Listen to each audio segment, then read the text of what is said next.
एहतेशामुल हक साहब, भाई ये लड़ाई ये किस तरफ जाती दिख रही है? सुप्रीम कोर्ट भाई पहले ही कई मामले चल रहे हैं, कांग्रेस तो पहले से ही कोर्ट में उनका एसआईआर के खिलाफ वो गई हुई है, अब आप भी बात कर रहे हैं, हासिल क्या होगा? क्या एसआईआर की प्रक्रिया रुक जाएगी? देखिए पूजा जी, आपने एक बात कहा, हमारे बीजेपी के प्रवक्ता जो बैठे हुए हैं उनकी जबान खामोश हो गई जब आपने कहा कि सुप्रीम कोर्ट जाने से जाए ना भाई। तो उन्होंने कहा कि सुप्रीम कोर्ट जाए, तो आपने कहा कि देखिए सुप्रीम कोर्ट जाने से एक फायदा हुआ कि आधार कार्ड को मान्यता मिले। तो हम समझते हैं कि सुप्रीम कोर्ट में जाने से हमारी नेत्री ममता बनर्जी खुद वो स्वयं अपनी बात रखेंगे, और उसके बाद में देखिए हम समझते हैं कि जरूर यहाँ कोर्ट के माध्यम से एसआईआर का जिस हिसाब से ये ध्रुवीकरण कर रहे हैं, इन लोगों के वजह कर करके इस्तेमाल हो रहा। अब आप बताइए कि 4 करोड़ और 2 करोड़ की बात नहीं है, चाहे वो बीजेपी का हो, चाहे वो टीएमसी का हो, चाहे वो कांग्रेस का हो, कोई भी वोटर हो, लेकिन वो मेरा देश का वोटर है। सबसे पहला ये मेरा प्राथमिकता होगा कि वो मेरे देश के वोटर है जिनका नाम काटा जा रहा है। चाहे वो देखिए लोकतंत्र में ये सबको अधिकार है कि वो किसको वोट देते हैं, हमें वो उससे मतलब नहीं, लेकिन नाम हमारा देश के नागरिक का कट रहा है। अगर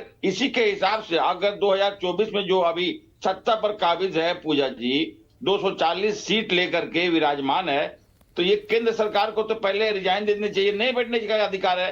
आज 4 करोड़ लोगों का नाम निष्कासित हो रहा है उत्तर प्रदेश से, 2 करोड़ लोगों का नाम, 1.5 करोड़ लोगों का नाम पश्चिम बंगाल से हो रहा है, तो पूरे राज्य, पूरे भारत में, संपूर्ण भारत में 10 करोड़ से ऊपर हो जाएगा। तो 10 करोड़ के हिसाब से 18 लाख का मल्टीप्लाई कीजिए, तो ये तो सरकार बने रहने का कोई अधिकार नहीं है। ये हम समझते हैं ये बड़ी बड़ी बात अभी बीजेपी के प्रवक्ता हमारे कांग्रेस के नेता को कह रहे थे कि आप जहां 12 घंटे का सफर कर रहे थे, 6 घंटे में कर रहे थे।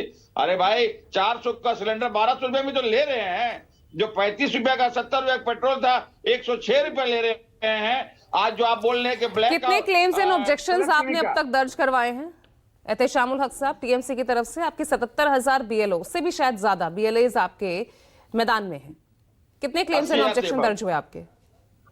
देखिए मेरे ऑब्जेक्शन दर्ज हो रहे हैं, और हमारी नेत्री ममता बनर्जी ने अब तक कितने हुए हैं? देखिए पता ही नहीं, मैं इसका सिर्फ 3 मैं आपको दूंगा, सिर्फ 3 मैं बता रही हूँ, मैं आपको आंकड़ा दे रही हूँ, चुनाव आयोग का ही आंकड़ा, सिर्फ 3 क्लेम्स एंड ऑब्जेक्शंस। चुनाव आयोग को हमारी नेत्री द्वारा दिया गया तीसरा ये है, तीसरा पत्र है। ये कल जो पत्र लिखे हैं वो तीसरा पत्र है। ये मैं अरे दावे और आपत्तियों का दौर चल रहा है ना इस वक्त, अगर आपको कहीं गड़बड़ी दिख रही है इंक्लूजन के लिए, एक्सक्लूजन के लिए, तो आपने कितनी दावे आपत्तियां दर्ज की ये बताइए?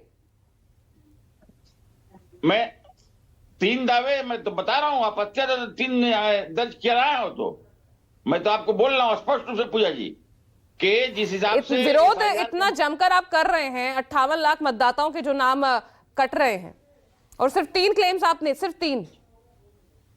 देखिए 58 लाख वोटों का जो कटा है, तो हम समझते हैं कि वो तो शुद्धिकरण के नाम में ठीक है, लेकिन जिस हिसाब से 1 करोड़ 36 लाख लोगों को जो ये बुला रहे हैं वेरिफिकेशन के लिए, कन्फ्यूजन के लिए, तो ये तो कहीं ना कहीं समझिए किसी के इशारे पर हमारे यहाँ काम किया जा रहा है। हम समझते हैं ये इस तरह की, क्योंकि एसआईआर है यहाँ पर, वैभव श्रीवास्तव, एसआईआर है, आप विपक्ष